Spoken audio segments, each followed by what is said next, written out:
So last week we talked about Charles Darwin. That was our focus of 10.2. We talked about a lot of people last week, but Charles Darwin had his own section and all of his discoveries. We're going to go a little bit more into the idea of natural selection this week. So Darwin proposed natural selection as a mechanism for evolution.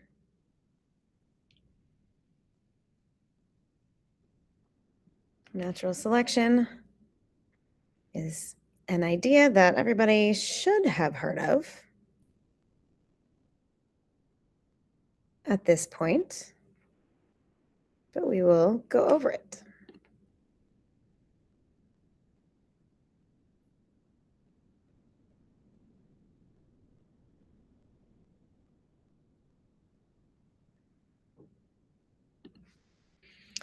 So natural selection, to select something means to choose it. They are synonyms. There's two different concepts. Artificial selection is the process by which humans choose traits through breeding. So we breed things like dogs, we breed things like cats, we breed horses, and we select the traits we want. Natural selection, on the other hand, is when nature chooses which organisms survive because they have the most beneficial traits. Natural selection only happens way out in nature where humans are not anywhere near to interfere with it.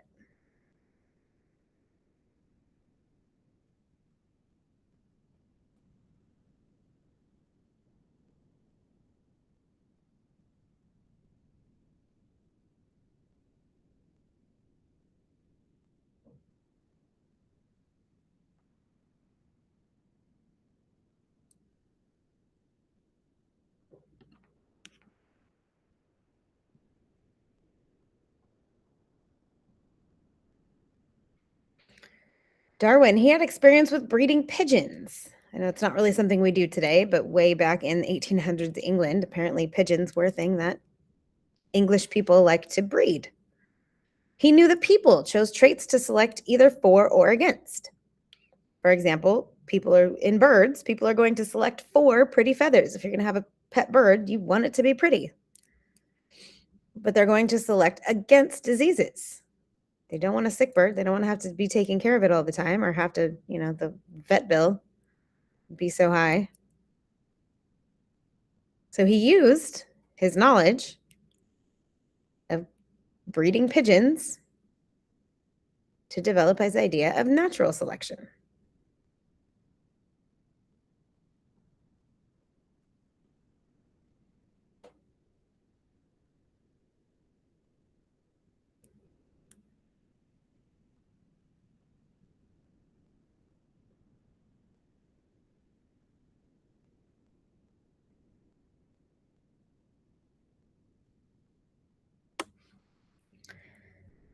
Natural selection can also be known as survival of the fittest. Darwin didn't actually coin that term. He didn't actually say that, but it's a common term we use today.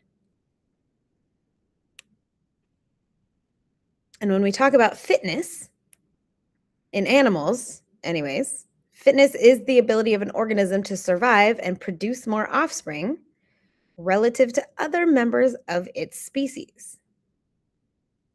So it's not really necessarily about being strong or being pretty. It's about survival. What traits are going to help them survive? Sometimes that's hiding. Sometimes it's fighting. But being fit in nature, survival and reproduction. That is what it's about. And then nature chooses the organisms that are the best fit and best adapted for survival.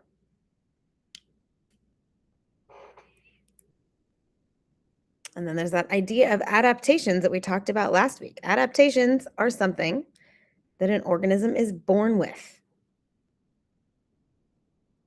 They are already adapted when they are born. It's not about adapting once they are born. It's not about adjusting their lifestyle. It's about whatever features or structures that they are born with.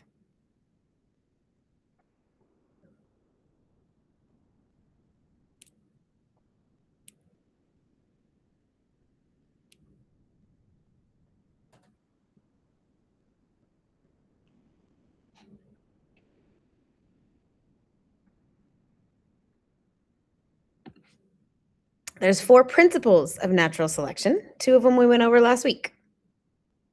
Variation is the difference in physical traits among members of the same species. Talked about cats and have they have different fur colors, different eye colors.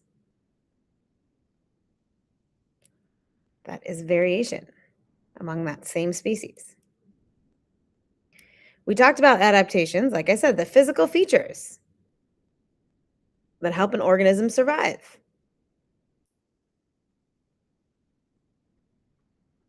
Camouflage is a big one. That skin color is that adaptation that animal is born with. They're either born with the ability to blend in or they are not, in which case they will likely get eaten. Overproduction is the third principle. That is, having many offspring raises the chance that some will survive. The picture is a picture of baby sea turtles.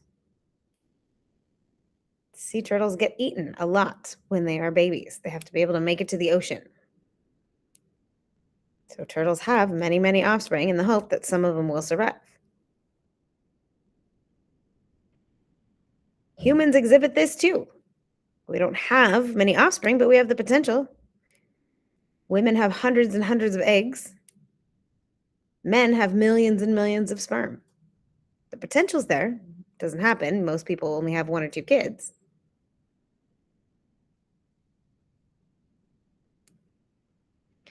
And then the 4th principle is called descent with modification.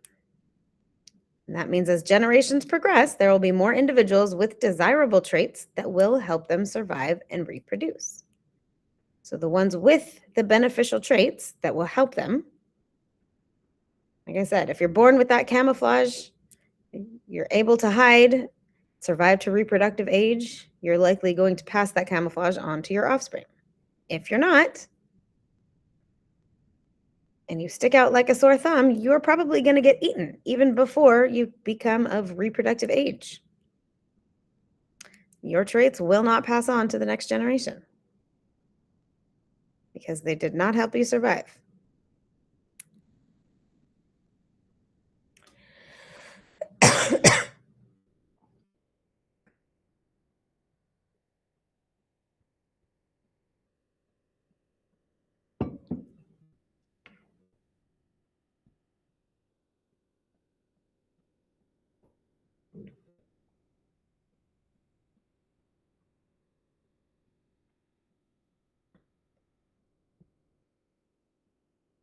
And then our example.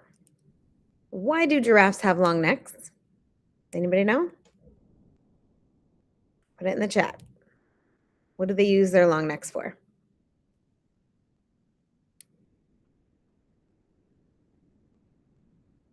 To get food from tall trees. Yep, that's it. What do you think happens to a short-necked giraffe when there are only tall trees to feed on?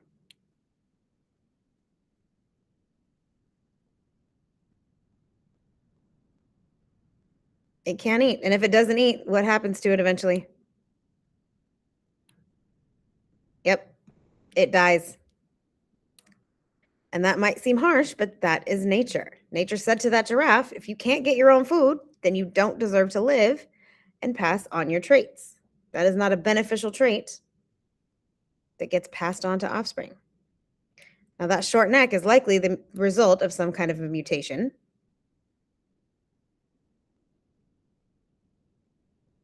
But nature said, nope, that is not a beneficial trait. It doesn't get to go on. Animals don't take care of their young like humans do.